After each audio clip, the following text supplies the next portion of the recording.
Bung Joy. Selamat siang, Bung Joy. Selamat siang. Ya, Bung Joy, kontroversi demi kontroversi muncul dalam SEA Games di Kamboja kali ini. Melihat penyelenggaraan SEA Games sejauh ini, menurut Anda apakah menggambarkan bahwa persiapan tuan rumah tidak maksimal? Begini, saya harus bilang bahwa ada dua hal sebetulnya kalau kita bicara penyelenggaraan. Yang pertama, kalau kita bicara amburadulnya penyelenggaraan SEA Games, dari sisi penyelenggaraan, kita harus memaklumi Kamboja yang PDB per kapitanya baru 1.500. Yeah. Indonesia itu udah 5.000-an lah. Dan tetap juga sebetulnya dalam tanda kutip amburadul juga kalau bikin SEA Games terakhir ya. Kalau kita bicara yang di Palembang. Yeah. Tapi kalau kita bicara soal kecurangan-kecurangan dan lain-lain, itu sebetulnya SEA Games ini memang sejak awal, sejak Indonesia ikut pada 1977, memang penuh dengan kecurangan-kecurangan, terutama yang dilakukan oleh tuan rumah. Tuan rumah. Ya kan, kalau kita ingat tahun 85 di Bangkok ada insiden yang namanya di sprint 100 meter, insiden Sumet Promna, ya, yang berusaha mendapatkan emas dengan cara tidak halal, yaitu dia mencuri start dan bekerja sama dengan penembak start. Untungnya waktu itu dicuri balik oleh Christian Enepat, ya, sprinter asal Indonesia. Lalu kemudian bergulirlah serangkaian kecurangan-kecurangan yang dilakukan oleh semua tuan rumah, termasuk Indonesia di 2011, gitu loh. Jadi dimulai dengan Thailand, kemudian Indonesia, Filipina ikut juga, diantaranya memasukkan cabang-cabang yang sangat tidak dikenal oleh negara lain. Ya, Filipina awalnya itu memasukkan kabadi lah, macam-macam, ada petangke dan macam-macam. Indonesia juga memasukkan sepatu roda, drum band, dan terutama kalau kita bicara Indonesia juga kita sering sekali melakukan kecurangan-kecurangan pada olahraga-olahraga yang tidak terukur. Kalau Anda ingat, saya tidak bicara langsung ya, tetapi ini kalau kita lihat fenomena Asian Games terakhir 2018, Indonesia merebut 15 emas dari 15 nomor pencaksilat. Menurut saya ini juga hal yang ajaib sekali gitu loh. Dan kalau sekarang Kamboja membalas dalam tanda kutip, ya Indonesia jangan protes lah. Artinya kecurangan-kecurangan itu di SEA Games terutama sudah terjadi secara masif dan terstruktur. Jadi yang harus kita evaluasi apakah Indonesia akan terus berpartisipasi dalam SEA Games, kita juga ikut dalam kecurangan-kecurangan itu. Apakah Indonesia akan menggugat juga Federasi SEA Games supaya kita konsentrasi saja kepada cabang-cabang Olimpik. Gitu loh, kira-kira itu dari sisi kecurangan, dari sisi teknis. Ada, kalau menurut saya bocor di Kamboja, ada penerangan. Tenis juga tidak ada penerangan ya, ketika Indonesia merebut medali emas, gelap bahkan. Gelap sekali, tidak ada penerangan sama sekali. Tapi kita harus maklum lah, karena Kamboja kan, saya datang ke Kamboja tahun 2004, itu seperti Jakarta tahun 60-an.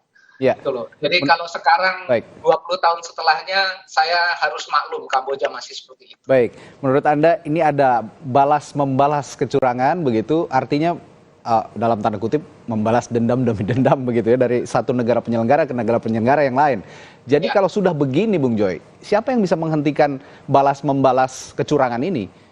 Federasi SEA Games. Jadi Indonesia kan punya KOI, Indonesia punya IOC, kita harus melobi Federasi SEA Games supaya udahlah, kita tidak lagi bisa menyelenggarakan SEA Games dengan cara seperti ini. Naturalisasi yang dilakukan Kamboja juga dilakukan oleh Filipina. Indonesia juga melakukan.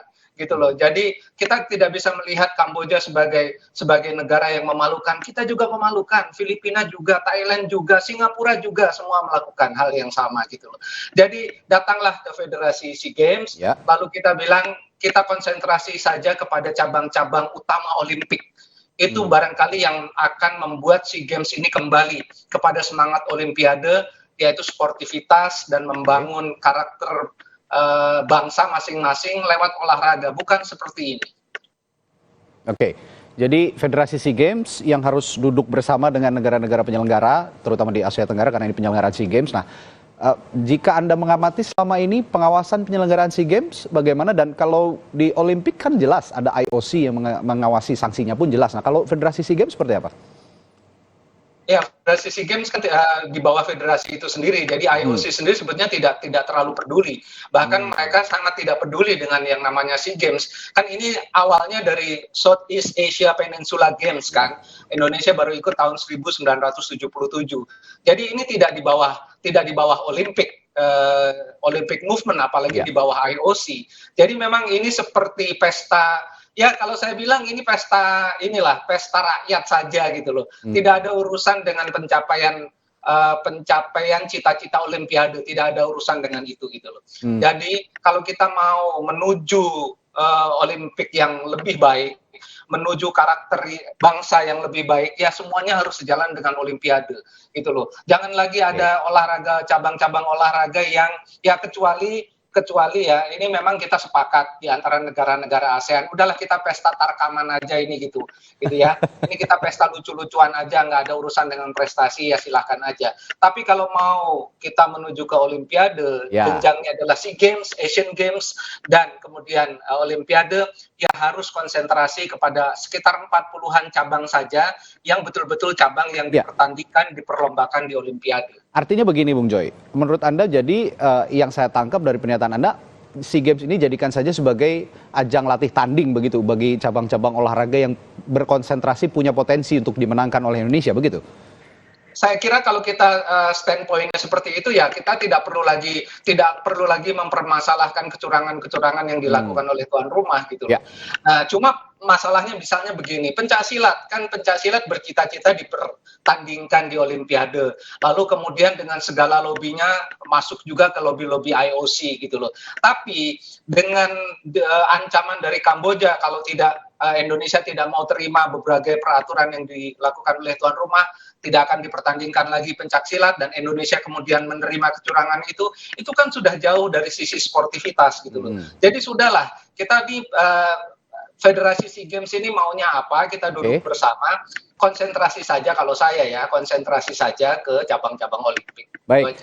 Terakhir Bung Joy, untuk membangun optimisme olahraga Indonesia ke depan, terutama di ajang-ajang internasional yang lebih besar, event-event olahraga internasional yang lebih besar seperti Asian Games ataupun bahkan Olimpik gitu, pesan apa yang bisa Anda sampaikan untuk membangun optimisme para atlet terutama?